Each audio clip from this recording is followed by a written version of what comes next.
What is up, guys? This is Linthio coming at you with a brand new deck profile, and finally it is here of the Herald of Ultimateness deck profile. So I am raring to go. I know a lot of you people have been waiting for this, and sorry it took a little bit longer. I wasn't at a sneak peek, so I had to rely on some people to get me the cards, and they came through. So we'll go straight into it. We have the 3 brand new Herald of Ultimateness. Unfortunately, it isn't an ulti, so Konami have trolled me a little bit. But it is fine because it's still an ultra and it still looks absolutely amazing. I love this card so much. If you don't know what this is, it's basically the brand new Herald of Perfection that is on crack. It's level 12, 2000 attack, 3000 defense, and its effect reads as follows. It's exactly the same as Herald of Perfection, but it has an extra effect. So it's the normal, you can discard a fairy to negate a spell, trap, or monster effect, but also you can send one fairy monster from your hand to the graveyard, negate the special summon or activation, and if you do, destroy that card.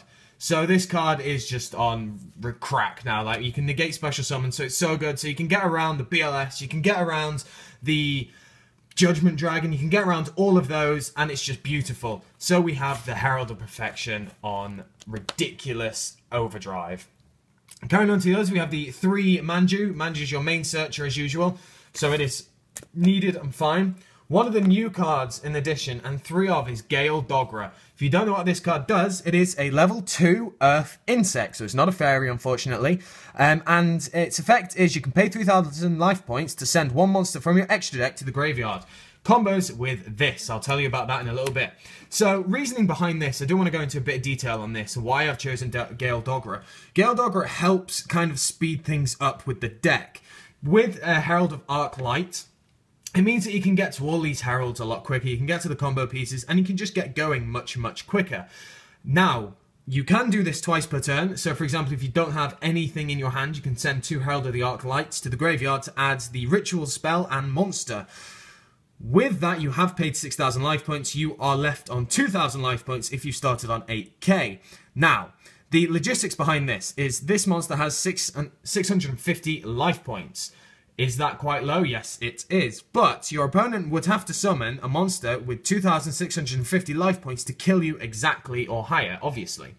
Now, if you have the Herald out, which has 3,000 defense, what monster can your opponent normal summon that you can't stop that has 2,650 attack? Or what cards can they activate to kill you? The answer is there aren't really any. So, if you have your Gale Dogra, you activate it, you send 2 monsters to the graveyard, you pay the 6,000, you have 2,000 life left with this bad boy on the field. So, basically, you're in good standing.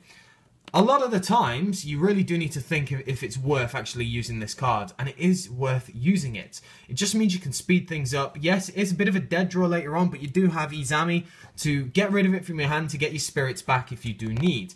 Gale Dogra really helps the deck, this version anyway, and it's been testing amazingly, it's been testing really well, and opening this and Christia is just good game, and I'll tell you about that one in a second. So that's why I use Gale Dogra. Then we have the 3 Megami. We have 3 because Herald needs 2 of them, so if you draw 1, it's not the end of the world. If you draw 2, it's a bit painful because obviously then you're going to need to get it into the grave and then use Emerald to get it back into the deck so you can actually use it with Advanced Ritual Art. Then we have the 3 Christia. Now, I want to say something about Christia and Gale Dogra. You open these 2, any one of these 2, and it's basically good game. Reason why? Gale Dogra sends 2 Herald of Arclights to the graveyard. Then you do Advanced Ritual Art, send 2 Megami. You now have 4 fairies because this is a fairy. Special Summon Christia. What do you have on the field? You have this, you have Christia, and you have this on the field. Your opponent cannot special summon monsters, and you can basically control what you want to do. It's just really good, and it's very unlikely you're going to lose that duel if you open up with that, because don't forget Christia gets a card back from the graveyard, you add a Megami back to your hand, and it's just basically good game. I've chosen the Spirit Engine to go with this one because there are many upsides to the Spirit Engine, and I feel it's actually the best one for this deck. You can use others like the Melodivas, or you can use the Agents, or any others like that, but I feel the Spirits are the most consistent, and if you don't open up Herald, or you don't open up a way to get it out, the Spirits can tide you over till. And, you know, the Spirit Engine is just great. Level 4 rank box is just amazing. So that's why. So carrying on with the Spirit Engine, we have the 3 Aratama because you just need it. It just helps to get all your combo pieces. 2 Izami. Izami's one of the best because you can do the loop with Nikotama, with the discarding and then adding. So it is really, really good for us over in the TCG Europe. It's ruled differently over in America, and until otherwise stated over here, you can if you've got a Spirit in the grave, you can discard a Nikotama from hand, add the same Nikotama, and still draw.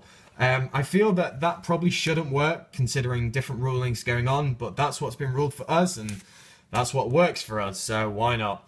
The one Yaksha is really good. If you feel you want to side more, it's completely fine, because it's a great card. Bounce the vanities, bounce all those, just really good card in general. The one Ryatsu, because it really helps with getting rid of problem monsters. It's really, really good against shadows, obviously, so I normally side another one if there are shadows, because you can just set it, bounce it, anything like that. You can just summon and bounce the construct or Winders, and then you can do your different plays. So it is really good. Another interesting thing about this deck is it isn't hurt by Winder, because you're only special summoning once, unless you have the Christia as well, it doesn't really matter. But the fact is, you only normally special summoning once, and with the spirits as well, you only special summon once, so it works out. 2 Jolin Duo, this is just for a bit of stalling. Don't forget you can use Tribute Christia with this, or Tribute Summon Christia using this, because it counts as 2 lights. So it is really useful. Obviously, you won't get the effect of Christia to draw, well, to add, sorry, from the graveyard, but you don't really need it, you have Christia. 2 Herald of Orange Light. If you don't go first, sorry, you have this to kind of stop any annoying effects that your opponent may do. The 1 Honest, because it's a light deck, and the 1 Mataion, because Mataion's a great card currently. Gets rid of all those pendulums. Obviously monsters, not the spell and traps. Well, spells. Gets rid of those annoying shadows and everything like that. So Mataion's a great card to use. Going into the spells, we have the 2 Advanced Ritual Art. Obviously the main way to get out the new Herald. No questions asked with that. 3 Upstart Goblin. This is to get your combo pieces faster. We don't mind giving your opponent life points because we're controlling the duel. These are here to get to your combo pieces, simple as. You can kind of choose if and when to use this. It's very dangerous if you've already got a Nikotama in hand. Sorry, not a Nikotama. If you've already got a Megami in hand, with this, it's difficult because you do run the risk of drawing into that other Megami and kind of killing your Herald and your Advanced Ritual Art plays. The 1 Day piece, again, this is for drawing and consistency. Also helps because, you know, you protect yourself for a turn, so you essentially get 2 draws out of it because they're not going to kill you. 1 Raigeki. Raigeki's a great card, I feel, and I don't care what my opponent has. It's just a really amazing card to use against different people, and Killer isn't really used all that much, so, you know. And then the 2 Royal Decree. Reason why I run Royal Decree is because over Vanities is because I don't need to stop special summons. I have Herald of Ultimateness to stop my opponent's special summons.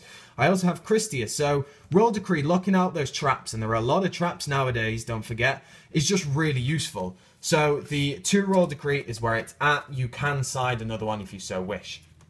Extra deck. Here is one of the main cards that makes everything work. Herald of Arclights, the brand new Synchro Fairy that is level 4.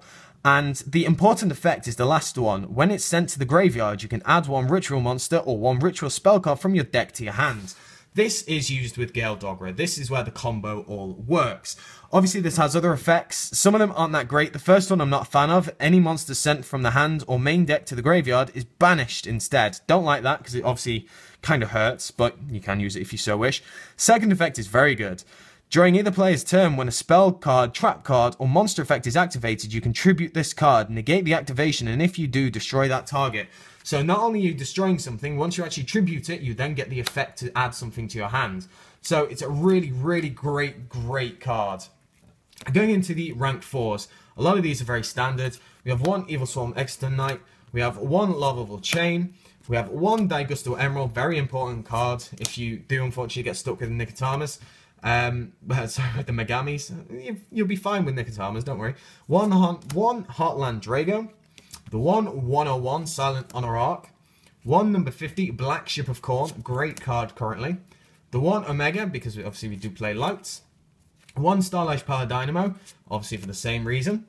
The one Kargan, great card, great out to breakthrough skill, which is a problem at times.